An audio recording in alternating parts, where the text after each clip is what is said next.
Lottery ಕರಾಳ ಮುಖ ಇದು ಸುವರ್ಣ ನ್ಯೂಸ್ ಇಂಪ್ಯಾಕ್ಟ್ ವಿಶೇಷ ಕಾರ್ಯಕ್ರಮಕ್ಕೆ ನಿಮ್ಮೆಲ್ಲರಿಗೂ ಸ್ವಾಗತ ವೀಕ್ಷಕರೇ. ಸರ್ಕಾರದ ಕಣ್ಣಿಗೆ ಮಣ್ಣೆರಚಿ ಅವ್ಯಾಹತವಾಗಿ ನಡೀತಾ ಇದ್ದಂತಹ ಲಾಟರಿ ದಂಧೆಯನ್ನ ಬಟಾಬಯಲು ಮಾಡಿತ್ತು ಸುವರ್ಣ ನ್ಯೂಸ್ನ ಕವರ್ ಸ್ಟೋರಿ ತಂಡ. ಇದರಿಂದ ಸಿಎಂ ಸಿದ್ದರಾಮಯ್ಯ ಅವರು ಕೂಡ ಈ ಒಂದು ಶ್ಲಾಘನೆಯನ್ನ ಸುವರ್ಣ ನ್ಯೂಸ್ಗೆ ನೀಡಿದ್ದಾರೆ. ಸುವರ್ಣ ನ್ಯೂಸ್ನ ಕವರ್ ಸ್ಟೋರಿ ತಂಡ ನಡೆಸಿದ ರಹಸ್ಯ ಕಾರ್ಯಾಚರಣೆಯಲ್ಲಿ ಈ ರೀತಿಯ ಲಾಟರಿ ಯಾವ ರೀತಿ ಅಕ್ರಮವಾಗಿ ನಡೆಸಲಾಗ್ತಾ ಇದೆ ಅನ್ನೋದರ ಸಂಪೂರ್ಣ ವಿವರವನ್ನ ನಾವು ನಿಮ್ಮ ಮುಂದೆ ಇಟ್ಟಿದ್ವಿ. ಆ ಒಂದು ವಿವರದ ಆಧಾರದ ಮೇಲೆ ಈಗ ಕ್ರಮಕ್ಕೆ ಸರ್ಕಾರ ಮುಂದಾಗಿದೆ. ಆ ಒಂದು ತೃಪ್ತಿ ನಮಗೆ ಖಂಡಿತ ಇದೆ. ಇವೆಲ್ಲದರ ಬಗ್ಗೆ ನಾವು ಚರ್ಚೆಯನ್ನ ನಡೆಸ್ತೀವಿ. ಈ ಕರಾಳ ದಂಧೆ ಯಾವ ರೀತಿ ನಡೀತಾ ಇತ್ತು ಅನ್ನೋದರ ಸಂಪೂರ್ಣ ಮಾಹಿತಿಯನ್ನ ಕೂಡ ನಾವು ನಿಮ್ಮ ಮುಂದೆ ಇಡ್ತೀವಿ. ಈ ಬಗ್ಗೆ ನಮ್ಮ ಜೊತೆ ಮಾತನಾಡೋದಕ್ಕೆ ನಿವೃತ್ತ ಪೊಲೀಸ್ ಅಧಿಕಾರಿಗಳಾದಂತಹ ಸಂಗ್ರಾಮ್ ಸಿಂಗ್ ಸರ್ ನಮ್ಮ ಜೊತೆ ಇದ್ದಾರೆ. ಸರ್, ಕಾರ್ಯಕ್ರಮಕ್ಕೆ ಸ್ವಾಗತ. ಎಸ್, ಈ ಎಲ್ಲ ಕರಾಳ ದಂಧೆಯನ್ನ ಬಯಲು ಮಾಡಿರುವಂತಹ ಸುವರ್ಣ ನ್ಯೂಸ್ನ ಕವರ್ ಸ್ಟೋರಿ ತಂಡದ ಮುಖ್ಯಸ್ಥಿಯಾದಂತಹ ವಿಜಯಲಕ್ಷ್ಮಿ ಶಿಬರೂರು ನಮ್ಮ ಜೊತೆ ಇದ್ದಾರೆ. ಮ್ಯಾಮ್, ಕಾರ್ಯಕ್ರಮಕ್ಕೆ ಸ್ವಾಗತ. ಎಸ್, ಲಾಟರಿ ಸಂಘದ ಪದಾಧಿಕಾರಿಗಳಾದಂತಹ ಭಾಸ್ಕರ್ ಅವರು ನಮ್ಮ ಜೊತೆ ಇದ್ದಾರೆ. ಭಾಸ್ಕರ್ ಅವರೇ, ನಿಮಗೂ ಕೂಡ ಕಾರ್ಯಕ್ರಮಕ್ಕೆ ಸ್ವಾಗತ. ಕಾನೂನಿನ ಕಣ್ಣಿಗೆ ಮಣ್ಣೆರಚಿ ಲಾಟರಿ ದಂಧೆ ನಡೆಸ್ತಾ ಇದ್ದವರನ್ನ ಸರ್ಕಾರ ಮಟ್ಟ ಹಾಕಿದೆ. ಇದರ ಕೀರ್ತಿಯನ್ನ ಮುಖ್ಯಮಂತ್ರಿ ಸಿದ್ದರಾಮಯ್ಯ ಸುವರ್ಣ ನ್ಯೂಸ್ಗೆ ಕೊಟ್ಟಿದ್ದಾರೆ. ಸುವರ್ಣ ನ್ಯೂಸ್ ಕವರ್ ಸ್ಟೋರಿ ಟೀಮ್ ಕೊಟ್ಟ ಏಟಿಗೆ ಲಾಟರಿ ಲೋಕದ ಭೂಗತ ದೊರೆಗಳು ತಲ್ಲಣಗೊಂಡಿದ್ದಾರೆ. ಈ ಲಾಟರಿ ಭೂಗತ ಜಗತ್ತಿನ ಹಿಂದೆ ಯಾರ್ಯಾರಿದ್ದಾರೆ ಅನ್ನೋದು ಬಹಿರಂಗವಾದ್ರೆ ದೊಡ್ಡ ದೊಡ್ಡ ತಿಮಿಂಗಲ ಕಥೆ ಮುಗಿದಂತೆಯೇ. ಈ ಬಗ್ಗೆ ಒಂದು ಸಣ್ಣ ವರದಿಯನ್ನ ನೋಡ್ಕೊಂಡ್ ಬನ್ನಿ.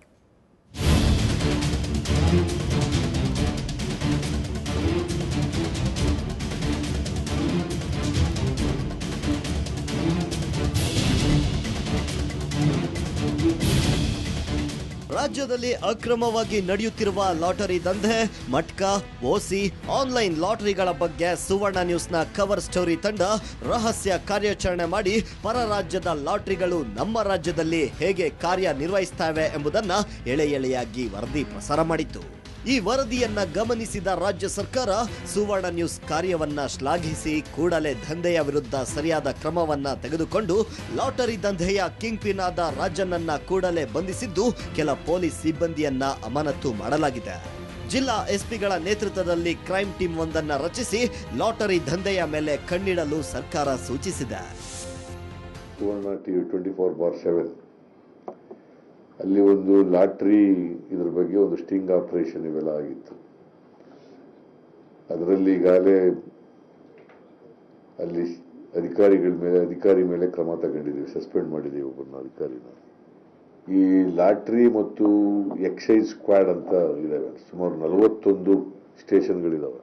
ಒಬ್ಬ IG ಲೆವೆಲ್ ಆಫೀಸರು, 2 SP ಗಳು, 6 DSPಗಳು,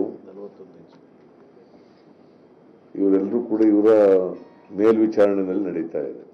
ಪರಿಣಾಮಕಾರಿಯಾಗಿ ಕೆಲಸ ಮಾಡಿಲ್ಲ ಅಂತೇಳಿ ಅದನ್ನು ತೆಗೆದಾಕಿ ಆಯಾಯ ಜಿಲ್ಲಾ SP ಗಳಿಗೆ ವಹಿಸಿದ್ದೀವಿ.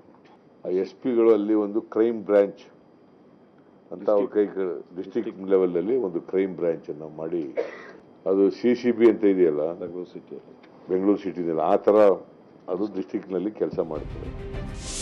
ಈ ದಂಧೆಯಲ್ಲಿ ಕೆಲ ಹಿರಿಯ ಪೊಲೀಸ್ ಅಧಿಕಾರಿಗಳ ಹೆಸರುಗಳು ಇದೆ ಎಂಬುದು ಕೆಲ ಮೂಲಗಳಿಂದ ತಿಳಿದು ಬಂದಿದೆ. ಅಲ್ಲದೆ ಬಂಧಿತ ರಾಜನ್ ಆ ಅಧಿಕಾರಿಗಳ ಜೊತೆ ದೂರವಾಣಿ ಸಂಪರ್ಕ ಹೊಂದಿರುವ ಸಂಭಾಷಣೆ ಕೂಡ ಲಭ್ಯವಾಗಿದೆ ಎನ್ನಲಾಗ್ತಿದೆ. ಮಾಡನಾಯಕನಲ್ಲಿ ಸಬ್ ಇನ್ಸ್ಪೆಕ್ಟರ್ ನನ್ನ ಫ್ರೆಂಡೆ, ನೆಲಮಂಗಲ ಇನ್ಸ್ಪೆಕ್ಟರ್ ನನ್ನ ಫ್ರೆಂಡೆ, DSP ನನ್ನ ಫ್ರೆಂಡೆ ಮಾಡಿ. ನಾನು ಇದಕ್ಕೇನು ಸ್ವಲ್ಪ ಭಯದಲ್ಲಿತ್ತು. ಅದೇ ಸ್ವಲ್ಪ ಪೊಲೀಸ್ ಅದು ಪೊಲೀಸ್ DSP ಪರಿಚಯ ಮಾಡ್ಕೊಳ್ಳ, ಇವ್ರು ಚೆನ್ನಾಗಿ ನೋಡ್ಕೊಳ್ಳಿ.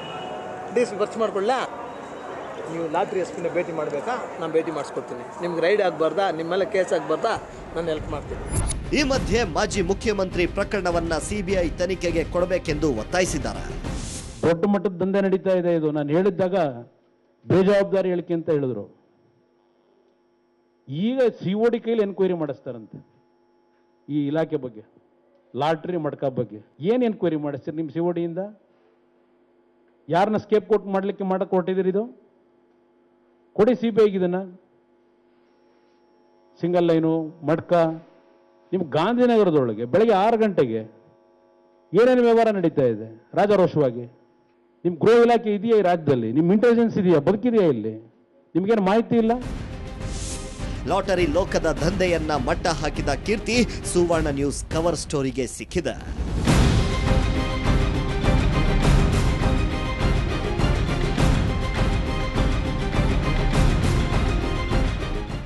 ನ್ಯೂಸ್ ಬ್ಯೂರೋ, ಸುವರ್ಣ ನ್ಯೂಸ್. ಎಸ್, ಇದು ಒಂದು ರೀತಿಯಲ್ಲಿ ಬೇಲಿಯೇ ಎದ್ದು ಹೊಲ ಮೇಯ್ದಿದ್ದ ಕಥೆ. ಆದರೆ ಆ ಬೇಲಿಯನ್ನ ಕತ್ತರಿಸುವ ಕಾರ್ಯಕ್ಕೆ ಸಿಎಂ ಸಿದ್ದರಾಮಯ್ಯ ಅವರು ಮುಂದಾಗಿದ್ದಾರೆ. ಆ ಬೇಲಿಯನ್ನ ಎತ್ತಿ ತೋರಿಸಿದ್ದ ಹಿರಿಮೆ ಸುವರ್ಣ ನ್ಯೂಸ್ನ ಕವರ್ ಸ್ಟೋರಿ ತಂಡದ್ದು. ಎಸ್, ಸಂಗ್ರಾಮ್ ಸಿಂಗ್ ಅವರೇ, ಲಾಟರಿ ದಂಧೆ ಅವ್ಯಾಹತವಾಗಿ ನಡೀತಾ ಇರುವಂತಹದ್ದು ಎಲ್ಲರಿಗೂ ಗೊತ್ತಿತ್ತು. ಆದರೆ ಎಷ್ಟು ರಾಜಾರೋಷವಾಗಿ ನಡೆಸ್ತಾ ಇದ್ರು ಅಂದ್ರೆ, ಯಾರು ಹೆಲ್ಪ್ ಬೇಕ್ರಿ, ಯಾರ ಸಹಾಯ ಬೇಕು, ಯಾರ ಅಭಯ ಬೇಕು ನಿಮ್ಗೆ, ನಾವು ಕೊಡ್ಸಕ್ ರೆಡಿ ಇದೀವಿ ಅನ್ನುವಂತಹ ಒಂದು ಕರಾಳ ದಂಧೆ. ಅದನ್ನ ಈಗಾಗಲೇ ಸುವರ್ಣ ನ್ಯೂಸ್ನ ಕವರ್ ಸ್ಟೋರಿ ತಂಡ ಬಯಲು ಮಾಡಿತ್ತು. ಈಗ ಮುಖ್ಯಮಂತ್ರಿಯವರು ಕೂಡ ಕಡಿವಾಣವನ್ನ ಹಾಕ್ತಿದ್ದಾರೆ. ಸರ್, ಯಾವ ರೀತಿ ಭಂಡತನ ತೋರಿಸ್ತಾರೆ ಅಂತ ನಿಮ್ಗೆ ಅನ್ಸುತ್ತೆ ಸರ್? ಮೇಡಮ್, ಫಸ್ಟು ನಮ್ಮ ಸುವರ್ಣ ನ್ಯೂಸ್ ಅವರಿಗೆ ನಾವು ಅಭಿನಂದನೆ ಸಲ್ಲಿಸಬೇಕು. ಇಂಥದ್ದೊಂದು ಸ್ಟಿಂಗ್ ಆಪರೇಷನ್ ಮಾಡಿದ್ದೆ, ಅದು ಸರ್ಕಾರದವರೆಗೂ ಹೋಗಿದೆ, ಮುಖ್ಯಮಂತ್ರಿಯವರೆಗೂ ಸಹ ಅದಕ್ಕೆ ಬಂದಿದೆ. ಆ ಮುಖ್ಯಮಂತ್ರಿಯವರು ಸಹ ಆ ಲಾಟ್ರಿ ಡಿವಿಷನ್ 5ಗೂ ಸಹ ಟ್ರಾನ್ಸ್ಫರ್ ಮಾಡಿದ್ದೆ. ಆ ಒಂದು ಯೂನಿಟ್ ಏನಿತ್ತು ನಮ್ಮ MSI ಅದನ್ನು ಸಂಪೂರ್ಣವಾಗಿ ಅದನ್ನು ಇದು ಮಾಡಿಬಿಟ್ಟಿದ್ದಾರೆ, ಡಿಸ್ಲೊಕೇಟ್ ಮಾಡಿಬಿಟ್ಟಿದ್ದಾರೆ. ಅದರಲ್ಲಿ SP ಗಳು DSP ಗಳು ಎಲ್ಲ ಈಗ ಬೇರೆ ಕಡೆ ವರ್ಗಾವಣೆ ಆಗಿದ್ದಾರೆ. ಈಗ ಈ ಲಾಟ್ರಿ ದಂಧೆ ಇದೆ ಬಹಳ ವರ್ಷದಿಂದ ನಡೀತಾ ಇದೆ ಇದು ಮೇಡಮ್.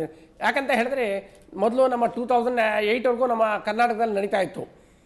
ಆಗಿನ ಮುಖ್ಯಮಂತ್ರಿ ಮತ್ತು ಆಗಿನ ಡೆಪ್ಯೂಟಿ ಮುಖ್ಯಮಂತ್ರಿ ಅವರು ಏನು ಮಾಡಿದ್ರು, ಇಲ್ಲ ಲಾಟ್ರಿ ನಿಷೇಧ ಮಾಡಿದ್ದೆ ಬಹಳ ಒಂದು ಇದಾಗ್ತಾ ಇದೆ ಅಂತ ಹೇಳಿದೆ, ಲಾಟ್ರಿ ನಿಷೇಧ ಮಾಡಿಬಿಟ್ರು. ಲಾಟ್ರಿ ನಿಷೇಧ ಮಾಡಿದ್ರೇನು ಸಹ, ಆದರೆ ಲಾಟ್ರಿಯಿಂದ ನಮ್ಮ ಸರ್ಕಾರಕ್ಕೆ ಸುಮಾರು 2,000 ಕೋಟಿ ಮೇಲೆ ಇದು ಕರ್ನಾಟಕ ಒಂದು ರಾಜ್ಯ ಬೊಕ್ಕಸಕ್ಕೆ ಇದಾಗಿದೆ, ಲಾಸ್ ಆಗಿದೆ. ಆದ್ರೂ ಸಹ ಕರ್ನಾಟಕ ಸರ್ಕಾರ ಇದನ್ನು ಮಾಡ್ಕೊಂಡಿದೆ. ಆದರೆ ಬೇರೆ ರಾಜ್ಯಗಳಿದೆಯಲ್ಲ, ಲೈಕ್ ಭೂತಾನು, ಅರುಣಾಚಲ್ ಪ್ರದೇಶ, ಅಥವಾ ಇದು ಸಿಕ್ಕಿಮು, ಅಥವಾ ಈ ತಮಿಳುನಾಡಿನಲ್ಲಿ ಕೆಲವು ಪ್ರೈವೇಟ್ ಲಾಟ್ರಿ ಡಿವಿಷನ್ಸ್ ಇದೆ. ಅದೆಲ್ಲ ಏನು ಮಾಡಿದ್ದಾರೆ, ಈಗ ಕರ್ನಾಟಕದಲ್ಲಿ ಇದು ಮಾಡಿದ್ರೆ ಈಗ ಬ್ಯಾನ್ ಆಗಿದೆ. ಆದರೆ ಅಲ್ಲಿ ಜನಕ್ಕೆ ಲಾಟ್ರಿ ಬೇಕಾಗಿದೆ ಅಂತ ಹೇಳಿದೆ, ಅಲ್ಲಿನ ವ್ಯಕ್ತಿಗಳೆಲ್ಲ ಇಲ್ಲಿ ಬೆಂಗಳೂರಿಗೆ ಬಂದಿದ್ದಾರೆ. ಬೆಂಗಳೂರು ಬಂದಿದೆ, ಯಾರಿಗೆ ಸಂಪರ್ಕಿಸಬೇಕೋ ದೊಡ್ಡ ದೊಡ್ಡ ಇವರಿಗೆಲ್ಲ ಸಂಪಾದಿಸಿದ್ದಾರೆ, ರಾಜಕೀಯ ವ್ಯಕ್ತಿಗಳಿಗೆಲ್ಲ ಸಂಪರ್ಕ ಮಾಡ್ಕೊಂಡಿದ್ದೆ, ಎಲ್ಲೆಲ್ಲಿ ನಡೆಸಬೇಕು ಅನ್ನೋದನ್ನು ನಡೆಸ್ಕೊಂಡಿದ್ದಾರೆ. ಇದನ್ನ ಲಾಟ್ರಿ ಡಿವಿಷನ್ಗಾಗಲಿ ಈಚ್ ಆ್ಯಂಡ್ ಎವರಿ ಪೊಲೀಸ್ ಸ್ಟೇಷನ್ಗೆ ಗೊತ್ತಿದೆ. ಈ ಒಂದಂಕಿ ಲಾಟ್ರಿ ಮತ್ತು ಈ ಲಾಟ್ರಿ ನಡೆಯೋದೆಲ್ಲ ಗೊತ್ತಿದೆ. ಈಗ ಅದ್ರ ಬಗ್ಗೆ ಏನು ಸಂಕೋಚನ ಇಲ್ಲ. ಇಂಥದ್ದೊಂದು ಪರಿಸ್ಥಿತಿ ನಡೀಬೇಕು ಅಂತ ಹೇಳಿದ್ರೆ ಈಗ ಇದು ಅಕ್ರಮವಾಗಿದೆ. ಯಾಕಂದರೆ ಹೈಕೋರ್ಟ್ ಡಿಸಿಷನ್ ಕೊಟ್ಬಿಟ್ಟಿದೆ. ಇದು ಸುಪ್ರೀಂ ಕೋರ್ಟಲ್ಲೂ ಇನ್ನೂ ಕೇಸ್ ನಡೀತಾ ಇದೆ ಇನ್ನು. ಯಾಕಂದರೆ ಅಖಿಲ ಭಾರತೀಯ ಇದು ಲಾಟ್ರಿ ಡೀಲರ್ಸ್ ಇದೆಯಲ್ಲ, ಅವರು ಮತ್ತು ಕರ್ನಾಟಕ ಲಾಟ್ರಿ ಡೀಲರ್ಸ್ ಇವರೆಲ್ಲ ಸುಪ್ರೀಂ ಕೋರ್ಟ್ಗೆ ಹೋಗಬೇಕು ಅಂತ ಹೇಳಿದೆ ಮಾತುಕತೆ ನಡೆದಿದೆ. ಆದರೆ ಸುಪ್ರೀಂ ಕೋರ್ಟು ಇದ್ರ ಬಗ್ಗೆ ಡಿಸಿಷನ್ ಏನು ತಗೊಂಡಿಲ್ಲ. ಈ ಸಮಯದಲ್ಲಿ ಏನಾಗಿದೆ, ಈಗ ಹಣ ಮಾಡಬೇಕಲ್ಲ ಈಗ. ಯಾಕಂತ ಹೇಳಿದ್ರೆ ಪರ್ಟಿಕ್ಯುಲರ್ಲಿ ಭೂತಾನು, ಅರುಣಾಚಲ್ ಪ್ರದೇಶ ಇದು ಹಿಂದುಳಿದ ರಾಜ್ಯಗಳು ನಮ್ಮ ದೇಶದಲ್ಲಿ.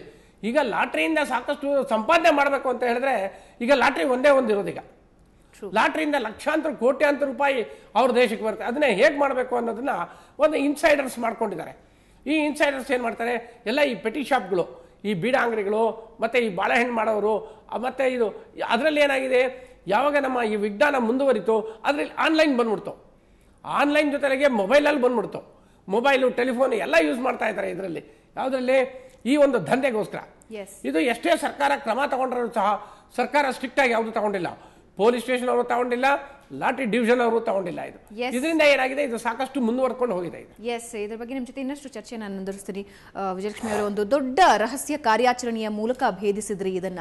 ಸೊ ನಿಮ್ಮ ಪ್ರಕಾರ ಹೇಳೋದಾದ್ರೆ, ಇಷ್ಟು ಧೈರ್ಯವಾಗಿ ಅವರು ಮುನ್ನುಗ್ತಾರೆ ಅಂತ ಹೇಳಿದ್ರೆ ನಿಮಗೆ ಯಾರ ಭಯಾನೂ ಬೇಡ, ನಾವು ಅಭಯ ಕೊಡ್ತೀವಿ, ಅವ್ರ ಜೊತೆ ಫ್ರೆಂಡ್ಶಿಪ್ ಮಾಡ್ಕೋಬೇಕಾ, ನಾವು ಮಾಡಿಸ್ತೀವಿ ನಿಮಗೆ ಅನ್ನುವಂತಹದ್ದು. ಈ ಕರಾಳ ದಂಧೆಯ ವ್ಯಾಪ್ತಿ ಬಗ್ಗೆ ಹೇಳೋದಾದ್ರೆ ಎಷ್ಟು ಕರಾಳವಾಗಿದೆ? ಏನಂದ್ರೆ 2008ರಲ್ಲಿ ನಮ್ಮ ಸರ್ಕಾರ ನಮ್ಮ ರಾಜ್ಯವನ್ನ ಲಾಟ್ರಿ ಮುಕ್ತ ಮಾಡುತ್ತೆ ಅಂತ ಹೇಳಿ ಲಾಟ್ರಿನ ನಿಷೇಧ ಮಾಡ್ತು. ಆದರೆ ಆ ನಿಷೇಧ ಮಾಡಿದ್ಮೇಲೆ ಈಗ ಯಾರಿಗೂ ಕುಡಿಯೋ ಅಭ್ಯಾಸ ಇದ್ರೆ ಅವನು ಒಂದೇ ಸಲ ಕುಡಿಯೋದು ಬಿಡೋದಿಲ್ಲ. ಅವನಿಗೆ ಇನ್ನೂ ಬೇಕು ಅನ್ಸ್ತಾನೆ, ಇವತ್ತು ಸಾರ ಇಲ್ಲ ಅಂದ್ರೆ ಇನ್ನೊಂದು ಯಾವುದೋ ಹುಡ್ಕೊಂಡು ಹೋಗ್ತಾನೆ. ಅದೇ ರೀತಿ ಲಾಟ್ರಿ ಅನ್ನುವಂಥದ್ದು ಚಟ. ಅದು ಆ ಚಟ ಅಷ್ಟು ಬೇಗ ಬಿಡಿಸಲ್ಲ. ಹಾಗಾಗಿ ಈಗ ಈ ಚಟ ಬಿಡಲ್ಲ. ಹಾಗಾಗಿ ಇದಕ್ಕೆ ಏನಾದ್ರು ಕ್ರಮ ಕೈಗೊಳ್ಬೇಕು ಅಂತ ಸರ್ಕಾರ ಏನಾದ್ರು ಮಾಡಬೇಕಿತ್ತು. ಜನರಿಂದ ಲಾಟ್ರಿನ ನಾನು ಚಟ ಬಿಡಿಸ್ತೀನಿ ಅನ್ನುವಂಥದ್ದಕ್ಕೆ ಏನಾದ್ರು ಕ್ರಮ ಮಾಡಬೇಕಿತ್ತು. ಇವ್ರೇನ್ ಮಾಡಿದ್ರು, ಯಾವುದೇ ಕ್ರಮ ಮಾಡಿಲ್ಲ. ಬರೀ ಒಂದು ಅನೌನ್ಸ್ ಮಾಡಿಬಿಟ್ರು, ಲಾಟ್ರಿ ಮುಕ್ತ, ಇವತ್ತು ನಾಳೆಯಿಂದ ಲಾಟ್ರಿ ಇಲ್ಲ ಅಂತ. ಆ ಲಾಟ್ರಿ ಇಲ್ಲ ಅಂತ, ಯಾವ ಲಾಟ್ರಿ ಇಲ್ಲ ಅಂತಾಗಿದ್ದು? ಬರೀ ಕರ್ನಾಟಕ ರಾಜ್ಯ ಸರ್ಕಾರ ನಡೆಸ್ತಿದ್ದಂಥ ಲಾಟ್ರಿ ಅಷ್ಟೇ ನಿಂತು ಹೋಯ್ತು ಬಿಟ್ರೆ ಉಳಿದ ಯಾವ ಲಾಟ್ರಿನೂ ನಿಂತು ಹೋಗಿಲ್ಲ. ಆದ್ರೆ ಅದು ನಿಲ್ಸಿದ್ರಿಂದ ಸರ್ಕಾರದ ಬೊಕ್ಕಸಕ್ಕೆ ನಷ್ಟನೇ ಆಗಿದೆ. ಯಾಕಂದ್ರೆ ನಮ್ಮ ರಾಜ್ಯದಲ್ಲಿ ಇರ್ತಿದ್ದಂಥ ಲಾಟ್ರಿಗಳಲ್ಲಿ ಕರ್ನಾಟಕ ರಾಜ್ಯ ಸರ್ಕಾರ ನಡೆತಿದ್ದಂಥ ಮಾತ್ರ ಟ್ಯಾಕ್ಸ್ ಬರ್ತಿತ್ತು ನಮ್ಮ ರಾಜ್ಯ ಬೊಕ್ಕಸಕ್ಕೆ, ಬಿಟ್ರೆ ಬೇರೆ ಯಾರಿಂದಲೂ ನಿಯತ್ತಾಗಿ ಒಂದು ಕಾನೂನುಬದ್ಧವಾಗಿ ಟ್ಯಾಕ್ಸೇ ಕೊಟ್ಟಿರಲಿಲ್ಲ. ಆದ್ರೆ ನಮ್ಮ ಬೊಕ್ಕಸಕ್ಕೆ ನಾವೇ ಪೆಟ್ಟು ಮಾಡ್ಕೊಂಡ್ವಿ ಬಿಟ್ರೆ ಕೇರಳ ರಾಜ್ಯದ ಲಾಟ್ರಿ ಹೀಗೆ ನಡೀತಿತ್ತು, ತಮಿಳ್ನಾಡುದು ಹೀಗೆ, ಸಿಕ್ಕಿಮು, ಅರುಣಾಚಲ ಪ್ರದೇಶ ಎಲ್ಲವೂ ನಡೀತಾ ಇತ್ತು. ಅದು ಅಲ್ಲದೆ ಏನ್ ಮಾಡಿದ್ರು, ಈ ಚಟ ಇರುವವರು ಏನ್ ಮಾಡಿದ್ರು, ಪರ ರಾಜ್ಯಗಳಿಂದ ನೇರವಾಗಿ ಟಿಕೆಟ್ಗಳನ್ನ ತರಿಸಿದ್ರು, ಅಥವಾ ಅವರೇ ಹೋಗಿ ಅಲ್ಲಿ ಆಡಕ್ ಶುರು ಮಾಡಿದ್ರು. ವಾರಗಟ್ಲೆ ಅಲ್ಲಿ ಹೋಗಿ ಲಾಟ್ರಿ ಆಡೋದು ಚಟ ಅಲ್ವಾ, ಬಿಡಕ್ಕಾಗಲ್ಲ. ಆಮೇಲೆ ಇನ್ನೊಂದೇನಾಯ್ತು, ಈಗ ಮೊಬೈಲು ಇಂಟರ್ನೆಟ್ ಎಲ್ಲ ಈಸಿ ಆಗಿರೋದ್ರಿಂದ ಒಂದಂಕಿ ಲಾಟ್ರಿ ಅಂತೂ ಮೊದಲಿಗಿಂತ ಬಿಂದಾಸ್ ಆಗಿ ಈಗ ಹೇಗೆ ನಡೀತಿದೆ, ನಾವು ಆ ರಹಸ್ಯ ಕಾರ್ಯಾಚರಣೆ ಮಾಡುವಾಗ ಒಂದು ನಿಮಿಷಕ್ಕೊಂದು ಡ್ರಾ ಆಗ್ತಿದೆ, ಒಂದು ನಿಮಿಷಕ್ಕೊಂದು. ಎಸ್, ಇದರ ಕರಾಳತೆ ಬಗ್ಗೆ ನಾವು ನಿಮ್ಮ ಜೊತೆ ಇನ್ನಷ್ಟು ಚರ್ಚೆಯನ್ನ ಮುಂದುವರಿಸ್ತೀವಿ. ಸೊ ವೀಕ್ಷಕರೇ, ಇದರ ಕರಾಳ ಮುಖ ಅಥವಾ ಇದರ ವ್ಯಾಪ್ತಿಯನ್ನ ನೋಡ್ತಾ ಹೋದ್ರೆ ಬಹುಶಃ ನಾವು ಯಾರು ನಂಬೋದಕ್ಕೆ ಸಾಧ್ಯ ಇಲ್ಲ. ಸರ್ಕಾರ ಎಷ್ಟು ಕ್ರಮ ಕೈಗೊಂಡ್ರೂ ಕೂಡ ಇದಕ್ಕೆ ಸಾಕಾಗುಲ್ಲ ಅನ್ನುವಂತಹ ಕರಾಳತೆ, ಅನ್ನುವಂತಹ ವ್ಯಾಪ್ತಿ ಈ ಕರಾಳ ಲಾಟರಿ ದಂಧೆಗೆ ಇದೆ. ಆದ್ರೆ ಈ ಎಲ್ಲದರ ನಡುವೆ ಸಾಕಷ್ಟು ಶ್ರಮ ವಹಿಸಿ ಮತ್ತೆ ಲಾಟರಿ ದಂಧೆಯನ್ನ ಆರಂಭಿಸಬೇಕು ಅಂತ ಕಷ್ಟ ಬೀಳ್ತಾ ಇರೋರು ರಾಜ್ಯ ಲಾಟರಿ ಮಾಲೀಕರು. ಸೊ ಮೈಸೂರಿನಿಂದ ನಮಗೆ ರಾಜ್ಯ ಲಾಟರಿ ಸಂಘದ ಪದಾಧಿಕಾರಿ ರಾಜು ನಮ್ಮ ಜೊತೆ ನೇರ ಸಂಪರ್ಕಕ್ಕೆ ಸಿಕ್ಕಿದ್ದಾರೆ. ರಾಜು ಅವರೇ, ಕಾರ್ಯಕ್ರಮಕ್ಕೆ ಸ್ವಾಗತ. ನಾನು ನಿಮ್ಮ ಜೊತೆ ಚರ್ಚೆಯನ್ನ ಮತ್ತೆ ಮುಂದುವರಿಸ್ತೀನಿ. ಸೊ ವೀಕ್ಷಕರೇ, ಈಗಾಗಲೇ ಸುವರ್ಣ ನ್ಯೂಸ್ನ ಕವರ್ ಸ್ಟೋರಿ ತಂಡ ರಹಸ್ಯ ಕಾರ್ಯಾಚರಣೆಯ ಮೂಲಕ ಈ ಅಕ್ರಮವನ್ನ ಬಯಲು ಮಾಡಿದೆ. ಇದರ ಮತ್ತಷ್ಟು ವ್ಯಾಪ್ತಿಯನ್ನ ಹಾಗೂ ಸರ್ಕಾರ ತೆಗೆದುಕೊಳ್ಳಬೇಕಾದ ಕ್ರಮಗಳನ್ನ ಕುರಿತು ನಾವು ಚರ್ಚೆಯನ್ನ ನಡೆಸ್ತೀವಿ. ಈ ಸಂದರ್ಭದಲ್ಲಿ ಈ ಕರಾಳ ದಂಧೆಯ ಕುರಿತು ಏನು ಮಾತುಕತೆ ಆಗಿದೆ, ಏನು ಹೇಳಿದ್ದಾರೆ ಲಾಟರಿ ಮಾಲೀಕರು ಅನ್ನೋದ್ರ ಬಗ್ಗೆ ಒಂದು ಸಣ್ಣ ತುಣುಕನ್ನ ನೋಡ್ತಾ ಬ್ರೇಕ್ ತಗೋಣ. ಮಾಡನಾಯಕನಲ್ಲಿ ಸಬ್ ಇನ್ಸ್ಪೆಕ್ಟರ್ ನನ್ನ ಫ್ರೆಂಡೆ, ನೆಲಮಂಗಲ ಇನ್ಸ್ಪೆಕ್ಟರ್ ನನ್ನ ಫ್ರೆಂಡೆ, DSP ನನ್ನ ಫ್ರೆಂಡೆ ಮಾಡಿ. ನಾನು ಸ್ವಲ್ಪ ಭಯದಲ್ಲಿತ್ತು, ಅದೇ ಸ್ವಲ್ಪ ಪೊಲೀಸ್ ಅದು ಪೊಲೀಸ್ DSP ಪರಿಚಯ ಮಾಡ್ಕೊಳ್ಳ, ನೀವು ಚೆನ್ನಾಗಿ ನೋಡ್ಕೊಳ್ಳಿ. DSP ಪರಿಚಯ ಮಾಡ್ಕೊಳ್ಳ, ನೀವು ಲಾಟ್ರಿ ಎಸ್ಪಿನ ಭೇಟಿ ಮಾಡಬೇಕಾ, ನಾನು ಭೇಟಿ ಮಾಡಿಸ್ಕೊಡ್ತೀನಿ. ನಿಮ್ಗೆ ರೈಡ್ ಆಗಬಾರ್ದಾ, ನಿಮ್ಮ ಮೇಲೆ ಕೇಸ್ ಆಗಬಾರ್ದಾ, ನಾನು ಹೆಲ್ಪ್ ಮಾಡ್ತೀನಿ. ಅಲೋಕ್ ಕುಮಾರ್ ಸಾಹೇಬ್ರಾಗಲಿ, ನಾವು ಹೇಳಿದ್ರೆ ನಿಮ್ಮ ರೇಂಜ್ IG ಅರುಣ್ ಚಕ್ರವರ್ತಿ ಆಗಲಿ, ರೂರಲ್ SP ಆಗಲಿ, ನಾವು ಹೇಳಿದ್ರೆ ನಮ್ಮ ಮಾತು